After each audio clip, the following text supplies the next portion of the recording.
সামুদ্রিক সম্পদ ও জীববৈচিত্র্য রক্ষা এবং মৎস্যজীবী মানুষের ভাগ্য উন্নয়নের ব্লু ইকোনমিকে আরও সমৃদ্ধ করতে হবে, যার জন্য নানা ধরনের কাজ করে যাচ্ছে সরকার।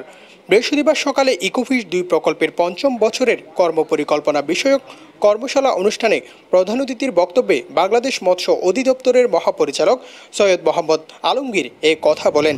ব্লু ইকোনমি যেখানে মেরিকালচার, এই মেরিকালচারটাকে এনহ্যান্স করতে হবে। আমরা এখানে বিভিন্ন প্রজাতি আছে, যে প্রজাতি ইতিমধ্যে মৎস্য অধিদপ্তরের একটা প্রকল্পের মাধ্যমে যেটাকে কোরাল ফিশ বলা হয়, সেই কোরাল ফিশের প্রজননও কিন্তু আমরা সক্ষম হয়েছি। ইউএসআইডির অর্থায়নে মৎস্য অধিদপ্তর, মৎস্য গবেষণা ইনস্টিটিউট ও বিএফডিসির কর্মকর্তাদের সাথে এই কর্মশালা অনুষ্ঠানে ওয়ার্ল্ড ফিশের ইকোফিশ প্রকল্প প্রধান ডক্টর মোহাম্মদ মোকাররম হোসেনের সভাপতিত্বে বক্তব্য রাখেন বাংলাদেশ মৎস্য অধিদপ্তরের প্রধান বৈজ্ঞানিক কর্মকর্তা ডক্টর মোহাম্মদ আব্দুর রৌফ। এ সময় তিনি সমুদ্র সম্পদের গুরুত্ব তুলে ধরেন।